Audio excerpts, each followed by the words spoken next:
Comienza la entrevista aquí en Canal 5. Hoy nuestra invitada es una mujer política del Frente Amplio que viene del sector empresarial. Se la presentamos.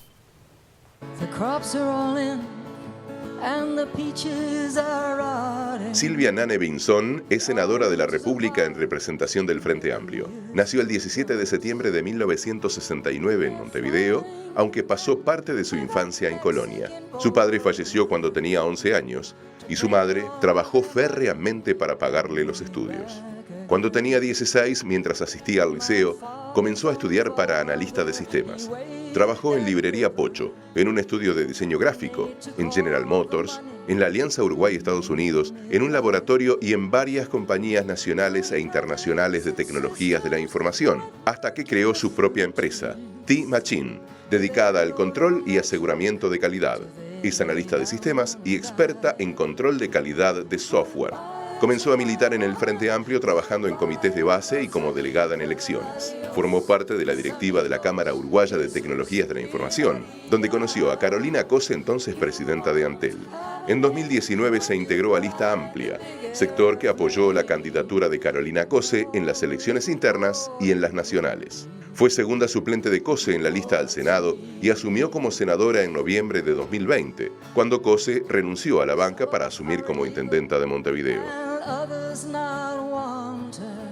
Actualmente vive en el remanso de Neptunia, Canelones, con su compañera Ana de Rogatis y sus dos hijos adoptados, Marcos y Pedro, de 19 y 21 años. Cuando los adoptó, Marcos tenía 18 meses y Pedro menos de 3 años.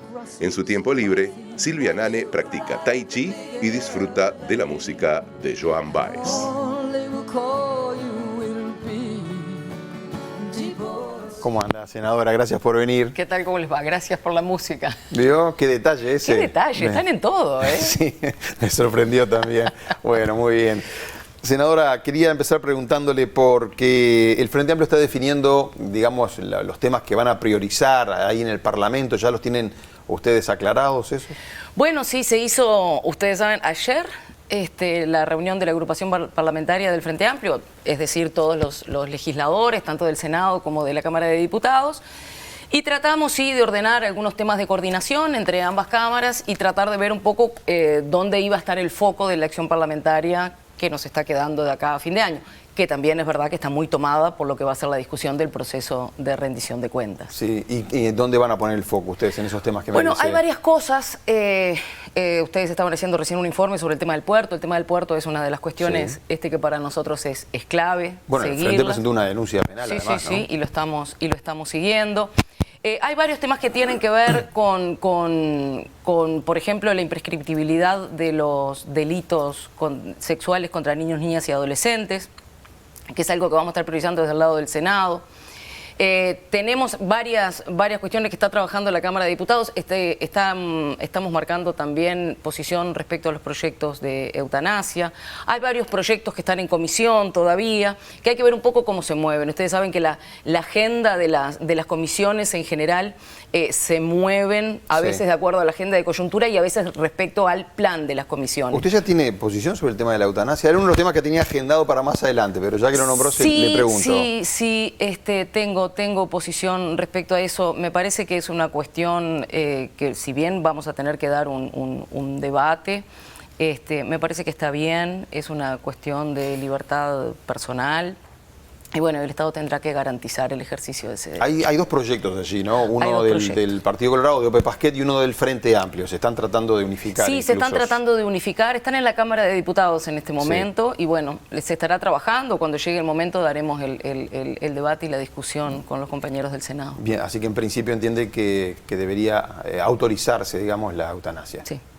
Y en la rendición de cuentas que se viene, porque ahí siempre se hacen planteos, bueno, de corte económico, dónde se van a poner los recursos, el Frente Amplio, ¿por dónde va a ir? Bueno, tenemos primero que ver el proyecto de rendición de cuentas. Una cosa bien interesante para nosotros es explicar el proceso de la rendición de cuentas en sí mismo. Es un proceso muy rico para la discusión, porque en 90 días, 45 días en la primera Cámara y 45 días en la segunda Cámara, pasa todo el Poder Ejecutivo y todos los organismos del 220, es decir, el Poder Judicial, la ANEP, por el Parlamento.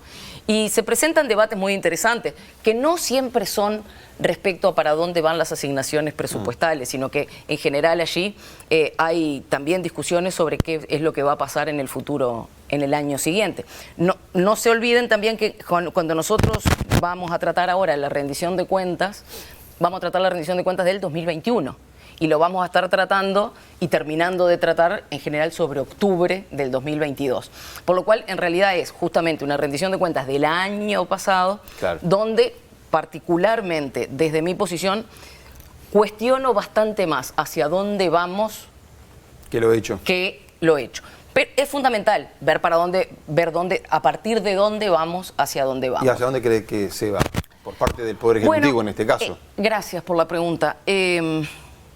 Nosotros vemos, no desde ahora, sino desde la primera instancia presupuestal en el 2020, que no hay una estrategia planificada de futuro país. Y es una de las cosas que más interpelamos, de hecho, en todas las rendiciones de cuenta, y lo estamos haciendo consecuentemente en algunos temas fundamentales.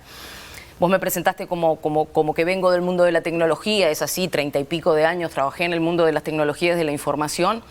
Hay un plan, el Plan Nacional Estratégico de Ciencia, Tecnología e Información, que típicamente son planes que se hacen a 10 años. El que teníamos iba hasta el 2020. Ese plan, que lo que hace es ver cómo se va a posicionar el país respecto al futuro en ciencia, en tecnología, en innovación, en investigación, no está hecho. Todavía no está hecho. El Ministerio de Educación y Cultura, que quedó a cargo de la Dirección de Ciencia y Tecnología, debería ser quien lleve adelante este proceso, pero todavía no arrancaron, están todavía revisando unas consultoras internacionales, y de acuerdo a lo que decía la memoria descriptiva que el Poder Ejecutivo envió al Parlamento ahora, en marzo del 2022, dice que capaz que planean que van a estar los resultados de las consultorías recién en el 2023. Esto quiere decir que prácticamente vamos a haber pasado todo el periodo de gobierno sin tener un plan estratégico nacional de ciencia y tecnología. Vos me podés decir, sí, pero cosas se están haciendo. El problema es cómo enfocamos esas cosas que se están haciendo. ¿Qué es lo que vamos a esperar hacia un futuro de eso? ¿Por qué? Del desarrollo de la ciencia y de la tecnología hay desarrollo de la matrícula universitaria, hay desarrollo de las currículas. Tengo que estar viendo qué va a pasar con los gurises que hoy están en el Ceibal dentro de 10 años. ¿Hacia qué país en tecnología vamos? ¿Hacia qué país en ciencia vamos? Los 3.000 y pico de gurises que entraron en la universidad, en la Facultad de Ciencias en el 2020, que fue récord de matrícula en ciencia, ¿hacia qué ciencia van? ¿Hacia qué lugar? ¿Hacia qué especialización? ¿Dónde vamos como país? ¿Vamos a tener una vertical de autos eléctricos? ¿Vamos a tener una vertical de hidrógeno verde? ¿Dónde vamos? ¿Dónde vamos en el 2030? ¿Dónde vamos en el 2050? En la rendición de cuentas, el gobierno proyecta por lo menos invertir más recursos ahora en educación.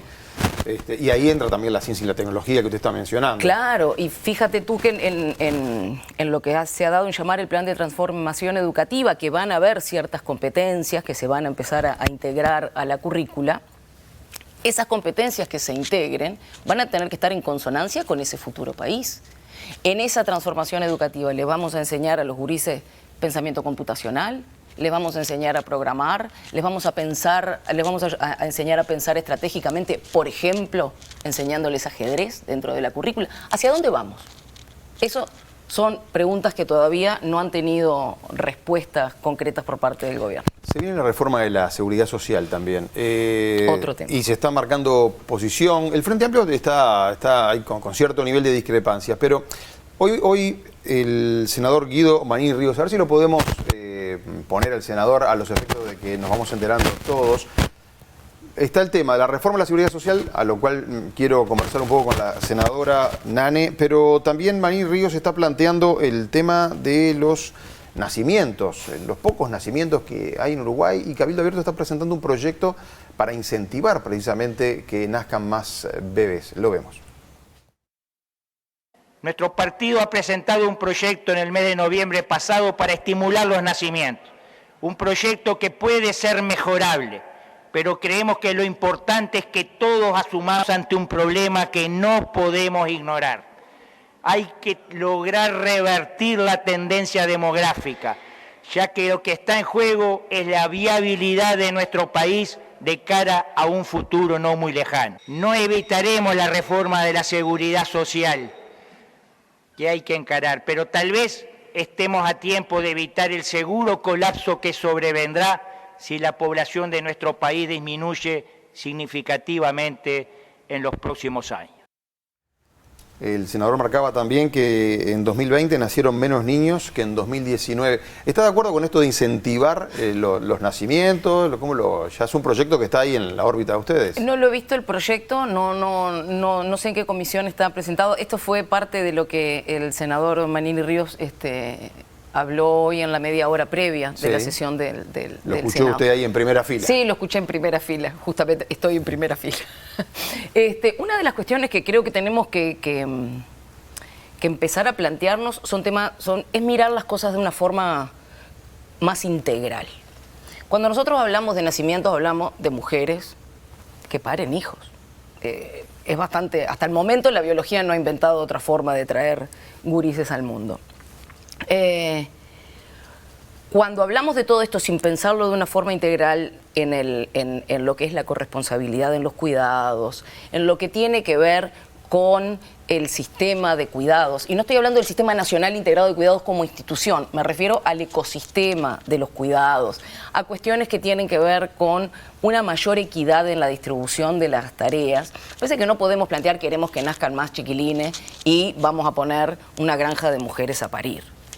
No, estoy caricaturizando un poco la cuestión, pero para que se entienda que no puede ser una cuestión mecánica y que tiene que estar visto en una integralidad. Tú fíjate que hoy estábamos hablando de la rendición de cuentas, hace 3 presupuestos más 2 rendiciones de cuentas que el Sistema Nacional Integrado de Cuidados no despega. Tuvimos 2 años de pandemia y el Sistema Nacional Integrado de Cuidados hubiera sido una muy buena herramienta para haber salido mejor de esta pandemia. Entonces, estamos, fíjate, hablando de una cuestión que tiene implicancias en un montón de lugares y no le podemos atribuir solamente la cuestión de la seguridad social a la tasa de nacimiento. Entonces, creo que tenemos que poder levantar la mirada, de repente hacer una política. No, pero es cierto que hoy el país tiene una mala ecuación, digo, ¿no? Cantidad de gente mayor que se jubila, cantidad de gente que viene de abajo, digamos, sin que son duda los que aportan. alguna, pero tenemos que pensar ese tema en una modalidad mucho más integral y evidentemente de largo plazo. Estamos hablando de seguridad social, podemos pensar la seguridad social sin pensar en la reconversión laboral, podemos pensar en la seguridad social sin pensar en los trabajos del futuro. Parte de la base de que hay que reformar la seguridad social, porque el puntapié inicial es ese. ¿Hay que reformarla o no? El Frente Amplio entiende que hay que reformarla. Hay que reformarla. ¿O usted por lo menos cree que sí? Hay que reformar, el tema es cómo lo reformamos y con qué criterios lo reformamos. Nosotros entendemos que uno de los criterios que no se puede perder es el criterio de solidaridad intergeneracional. Pero creo que, de nuevo, la seguridad social no es un tema de corto plazo. Creo que no es un tema que uno lo trata para ver cómo después le van las encuestas de cara al 2024. Es un tema de una política de Estado, de una política país que no se puede mirar en el corto plazo, porque no va a ser un tema para el corto plazo. La reforma de la seguridad social va a ser algo que le va a pasar a las generaciones que vienen luego nuestro, por lo cual tenemos que poder mirarlo con una mirada de futuro. Y esa mirada de futuro tiene que incluir cómo nos vamos a parar en esa sociedad del futuro. Si algo nos dejaron estos 2 años de pandemia, fue una aceleración brutal en un montón de procesos que tienen que ver con lo laboral, pero que también tiene que ver con las interrelaciones entre las personas. Entonces, ¿a qué futuro vamos a ir con esa reforma de la seguridad social? ¿Cree que se está perdiendo el capítulo de la solidaridad intergeneracional que usted mencionó allí? Creo que hay varias partes de la solidaridad que se están perdiendo y de la solidaridad, cuando uno la pone en clave de un grupo humano, necesariamente tiene que poder pensar en cuestiones que tienen que ver con la comunidad.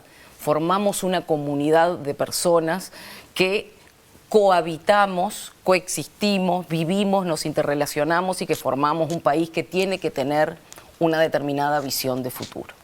Quienes estamos pensando en el futuro de ese país, muchos de los que estamos de repente abocados a lo que es la tarea del servicio público, pensamos diferente. Y está bien que pensemos diferente.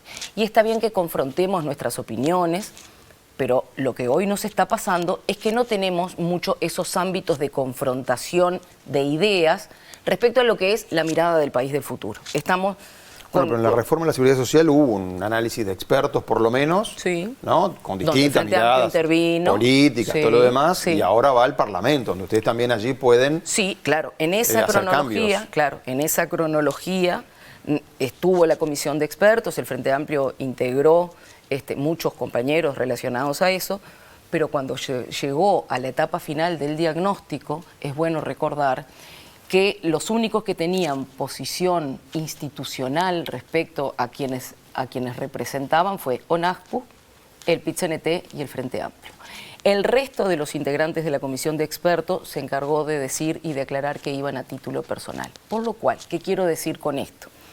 Que ese informe de diagnóstico final no necesariamente refleja una voluntad política de los integrantes de la coalición de gobierno, porque las personas que iban dijeron estar a título personal. Hay un diagnóstico que se votó sin la intervención de... Además estaba claro que el informe que saliera de allí era para asesorar, digamos, ¿no? Para darle insumos al Poder Ejecutivo. O sea, ese punto también estaba claro, ahí no había... ¿Y usted cree que ese material es bueno como base para avanzar después? Más allá de las diferencias que siempre hay, ¿no? Yo creo que cualquier material de estudio siempre es una buena base para avanzar, porque me parece que es necesario. Yo creo profundamente en la investigación, en el conocimiento, en el estudio y sobre todo en las conclusiones que salen de la interrelación entre las personas y del intercambio de ideas. Por lo cual, que pueda ser una base para avanzar, eso me parece que no tiene La mirada cualitativa es que si algo salió de un grupo de personas que se sentaron a pensar en serio en eso, no puede ser una mala base. Ahora, que el contenido sirva para elaborar una reforma de la seguridad social que a la forma de entender del Frente Amplio contenga los pilares solidarios que nosotros estamos pensando como un proyecto, hay una diferencia. Sí, está el cambio de la edad también, que siempre es polémico. No es un proyecto de costo político también, ¿no? No sé si ustedes lo analizan así a la hora de decir, bueno, votamos esto y estamos peleando nosotros volver al gobierno. Yo prefiero mirarlo como un proyecto de costo país, como poder cambiar la mirada, Leonardo, y mirar hacia el futuro con generosidad política, con generosidad generacional. Cuando nosotros estamos haciendo cosas que van a impactar en el futuro, tenemos que pensar que ese futuro no va a ser para nosotros, no es para vivirlo nosotros, es para que lo vivan otros, muy probablemente son los que nos suceden. Por lo cual hay que tener una cuota altísima de generosidad porque estamos construyendo para los demás.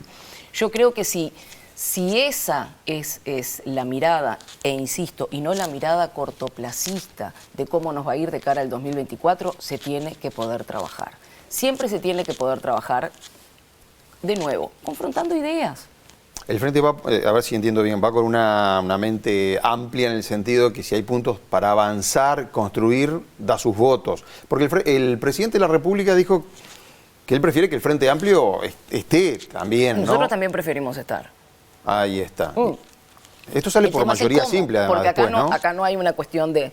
Las formas no están separadas de los contenidos, ¿verdad?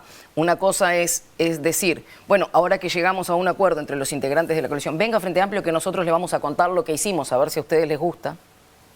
Eso es una forma. Y otra forma es, vamos a dialogar. Vamos a dialogar de cero. No fue lo que se hizo en el grupo de expertos, reitero, porque lo que se elaboró en el grupo de expertos fue un diagnóstico. Insisto, en personas que aclararon que venían a título personal y que no representaban a la opinión de las fuerzas políticas. De hecho, dijeron, esto no necesariamente, lo que salga de acá no necesariamente va a ser lo que haga el gobierno de coalición, porque nosotros venimos a modo personal. Diferente de la posición del Frente Amplio, que fue institucional desde la primera parte. Le quiero cambiar de tema, porque así, además estuve leyendo bastante sobre su trabajo y quería hablar de seguridad. Siempre importa el capítulo de seguridad de los uruguayos, ¿no? Veníamos golpeados, los números mejoran un poco, los homicidios empeoró la situación. En la ley de presupuesto se aprobó el uso de cámaras de reconocimiento facial. Usted allí planteó algunos reparos. Sí. ¿Qué es lo que no le convence exactamente? Estas cámaras son, por ejemplo, las que están, por ejemplo, cuando uno va al estadio, que son las que se colocaron allí, ¿verdad? Bueno, son y esas las que hay estamos en toda hablando. la vía pública. Ahí está. Hay un montón de cámaras, creo que son unas 5.000 cámaras que tiene el Ministerio del Interior. No, quería poner un ejemplo para que la gente sepa bien de qué estamos hablando. ¿Qué tipo de cámaras son? Son ese tipo, bueno, son las cámaras esas que Las redonditas esas vemos. que están allí. Exacto. Ahí está. Pero bien traída la experiencia ¿Qué es lo que no le convence a el ejemplo usted del fútbol, del porque estadio? me agarro de ahí para explicarte lo que no convence. Ojo que no solamente a mí, hay movimientos internacionales. Esto viene en un debate que, si le tenemos que poner un título, es entre vigilancia y privacidad. Que es un debate que no está ocurriendo solamente acá, y que viene dado básicamente por lo siguiente. Hay dos mecanismos de reconocimiento facial. Digamos, el reconocimiento facial se usa para muchas cosas, básicamente para dos. Una que tiene que ver con la verificación de la identidad y otra que tiene que ver para el reconocimiento. ¿Y cuál es la diferencia? Vos trajiste el tema del fútbol. Yo voy al estadio de fútbol, me escanean el rostro y lo comparan contra una especie de lista negra, digamos. Si hay un match, o sea, si coinciden las dos imágenes, es que yo estoy en una lista negra y no puedo ingresar. Claro, lista negra por ser violento, por ejemplo. Ser violento, Ahí por está. ejemplo. Eso es verificación de identidad. Estas personas que están en esa lista negra, vamos a llamarlo así, están allí por una causa que fue incluso puesto ahí a través de procedimientos. Bueno, ahí no tiene reparo usted. Ahí no hay ningún inconveniente, Bien. es verificación de identidad. Pero yo sé a qué voy. Y sé que si estoy en esa lista no entro, y si no estoy, entro. Claro. Cuando la cuestión pasa por el reconocimiento facial hubo un incidente en 18 y Ejido. Alguien pasó, veamos si es esta persona. Entonces, esa persona, Silvia Nane, que pasó por 18 y Ejido, van sus datos, los datos de la cámara, y se comparan contra una base de datos que tiene información biométrica. ¿Qué es la información biométrica? Para hacerla corta, mis rasgos faciales, se toman puntos de los rasgos faciales y con eso se construye un modelo matemático. Si la captura de quien pasó por 18 Ejido en ese momento coincide con el registro biométrico que hay en la base de datos y esas cosas dicen es Silvia Nane, cédula tal, eso no fue una verificación, fue una identificación, un reconocimiento. ¿Cuál es el problema? Los algoritmos de reconocimiento facial son algoritmos de inteligencia artificial. Cuando yo entreno un algoritmo de inteligencia artificial, lo entreno con un mecanismo que se llama Machine Learning, aprendizaje de máquina, que básicamente es, yo te doy un montón enorme de imágenes de copas, una copa alta, una copa baja, una copa ancha, una copa de martini, y te digo, estos son copas. A través de esa cantidad enorme de imágenes, la próxima vez que yo agarre una foto y le saque una foto de una copa, me va a decir, es una copa, el algoritmo. Pero todo ese set de imágenes que yo le estoy dando, cuando hablamos de personas, ese set de imágenes con el que yo entreno tiene los mismos sesgos, digamos, que la sociedad misma. Por lo cual, características de las personas. Características de las personas. Pero vamos a hacer una cuestión. Si yo empiezo a entrenar el algoritmo, por ejemplo, para reconocer delitos en la vía pública, ¿no? Y lo entreno con datos, ¿con qué datos lo estoy entrenando? ¿Con los datos, por ejemplo, de los últimos procesados por rapiña en Uruguay? No me alcanza, porque un algoritmo necesita millones de datos. Entonces voy a traer datos quizá de otros lados, ¿no? O sea, la calidad del dato con que entreno el algoritmo, el tipo de dato con el que entreno el algoritmo, es directamente proporcional a qué tan certera es la identificación. Pues hay estudios en muchos lugares del mundo donde dicen que la identificación de lo que se llaman falsos positivos, o sea, que yo identifique y diga, es Leonardo, pero en realidad no era Leonardo, era alguien muy parecido a Leonardo, esos falsos positivos se dan mucho más en personas de color, en mujeres y en adolescentes. Imaginemos la transversalización de esas tres características y pensemos, por ejemplo, en las personas que hoy están recluidas en el sistema carcelario. En términos generales, hombres, muchos quizá jóvenes, ¿verdad? De tez oscura. Entonces, cuando yo empiezo a alimentar el algoritmo, ¿con qué lo alimento? Lo alimento también con todos esos sesgos, por lo cual la gran preocupación es que en esas identificaciones los falsos positivos. Pero no, pueden ser. yo entiendo que puede haber errores, ¿no? Estamos hablando. Y hay muchos, hay lugares donde claro, está prohibido. hay que ver el nivel de los errores Exacto. o la cantidad de errores. Pero ¿sabes cuál es el Pero no es una problema? herramienta que le sirve a la policía, por ejemplo. Bueno, pero el tema es que tiene que estar regulado.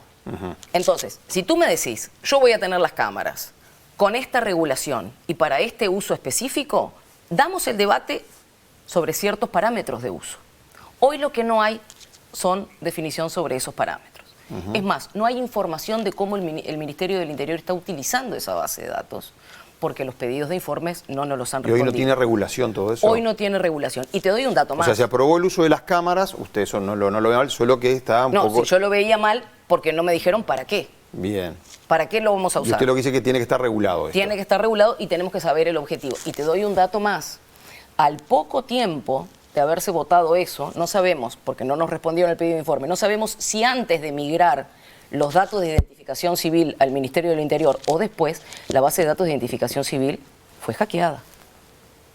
No sabemos si antes de pasar los datos biométricos o después de pasar los datos biométricos, por lo cual yo hoy no sé dónde están las caras. ¿Cómo que de fue todos. hackeada la base Fue de hackeada datos? la base de datos de identificación civil hace un par de años. Ajá. Y entonces los datos que tiene identificación civil, sobre todo nosotros, que están mal. No digo que estén mal, digo que pueden estar hackeados y pueden estar en el ciberespacio. Pero no hemos recibido, lamentablemente, la información a los pedidos de informe que enviamos respecto a ese tema como para poder darles más información. Bien. No, mientras la escuchaba atentamente, pues es un tema también interesantísimo Sí, para sí. aprender un poco más. Pero yo me acuerdo del caso de bueno, cayó preso este hombre, era un violador, pero era un taxista que levantó una niña Sí, escolar. sí, me acuerdo, Bueno, y me después acuerdo. en las cámaras, Sí. creo que el fiscal Gómez, el que ahora es fiscal Sí. general, era el fiscal que trabajó en ese Sí. caso, mirando las cámaras y mirando Claro. el recorrido del taxi, las cámaras Exacto. marcaron que el taxista ese iba con esa niña y ahí lo pudieron agarrar. Digo, bueno, qué suerte Pero ahí hubo que un estaba ese proceso sistema. judicial en el medio. Ahí hubo Sí, un no digo, proceso pero las judicial. cámaras estaban funcionando, Claro. más allá de que tiene que haber, obvio, un Sin proceso duda. judicial. Exactamente, pero ahí estaba avalado por un proceso judicial y demás. La cuestión es cómo estamos usando las cámaras. Si las va a usar solo la policía, ¿para qué? Si usted tiene las dudas, están ahí entonces. Exactamente. Bien. Nos quedan unos minutos nada más. Pasó volando, la verdad, la entrevista. El tema de los desaparecidos siempre duele, ¿no? Obviamente. Sí, señor. ¿Cree que se está haciendo todo lo posible? Todos los gobiernos, ¿no? En definitiva, pero se está haciendo todo lo posible porque sigue sin resolverse. Creo que tenemos que ver cuál es el espacio de lo posible. Creo que el espacio de lo posible está siendo bastante menor al espacio de la verdad. Y creo que es ahí donde tenemos una gran deuda. El otro día estuvo acá con nosotros el ministro Javier García, ministro de Defensa Nacional. Estuvimos hablando del tema de los desaparecidos. Una pregunta concreta fue si el gobierno tiene la voluntad política de avanzar en buscar restos. Respondió que sí. Pero también le pregunté sobre el tema que hay sectores de la sociedad antimilitares. Y ahí se mezcló la charla y cómo lo ve él y si desde el Frente Amplio cómo se está viendo también esto. Mire. El prejuicio sirve en algunas circunstancias hasta que el soldado me sirve. Ahí se olvidaron los ¿Se prejuicios. fomenta el antimilitarismo desde el Frente No sé, Amplio? sí. No, yo no dije Frente Amplio, dije... No, yo se lo pregunto. No, pero yo no generalizo. Creo que hay algunos sectores que están vinculados al Frente Amplio que tienen ese antimilitarismo infantil. Pero también sí que hay dirigentes que su pasada por el gobierno les ha demostrado que también ellos, cuando las papas quemaban, llamaban en el tornado, en la inundación, en el extremo, en la situación crítica, llamaban al soldado. Bueno, si lo llamaban para levantar la basura cuando Adión hacía paro, imagínense, ¿no? Frente Amplio, como lo mencionaba el ministro. Lo que pasa es que creo que tendríamos que definir un poco más, me parece que no son debates para dar en 5 minutos, son debates más amplios, de los cuales de hecho todavía en Uruguay no se ha dado el debate si ejército no. ¿O el ejército para qué? Creo que es un debate bien interesante que tendríamos que dar y a partir de ahí, de nuevo, buscar soluciones. Bueno, nunca tuvo planteado un debate ejército sí, ejército no. Por eso sí, nunca el tuvo, debate entonces, es ejército ¿de para dónde? qué queremos, digamos, Claro. o de qué tamaño, de qué... Yo creo que hay debates que se pueden empezar a dar. Creo que hay que empezar a conformar esos espacios de debate y después se verá si hay antis o no antis, pero me parece que empezar a etiquetar antes de empezar a discutir. Costa Rica es un país sin ejército, que tuvo que dar sus debates. y se dieron. También Nicaragua la otra vez avanzó con su ejército y le comió un pedazo de tierra a Costa Rica y no tenía cómo defenderse. Es verdad, es verdad, es verdad. Por eso creo que son parte de las dinámicas. Eso que hablábamos hoy de la comunidad. ¿Qué comunidad de país queremos ser? Y creo que es un debate bien interesante que se puede ir dando en diferentes aspectos de esta sociedad, pero de nuevo, ¿no? Cambiando la mirada del ciclo electoral. Creo que tenemos que poder mirar hacia el futuro porque hay un montón de gente que viene atrás nuestro que creo que no se merece el egoísmo del cortoplacismo. Senadora Nani, gracias por haber venido. Por favor, un gusto enorme. Muchas La verdad gracias. que siempre me quedo con cantidad de preguntas, pero ya tendremos chance de seguir Hay tiempo. planteándolas y vamos viendo de qué manera se va construyendo una sociedad mejor, en definitiva. Creo que para eso estamos, todos. Gracias Muchas y suerte gracias. su trabajo, además, en el Senado. Muchas gracias. Amigos, de ustedes también me despido, como siempre les digo, han sido más que amables. Buenas noches, gracias.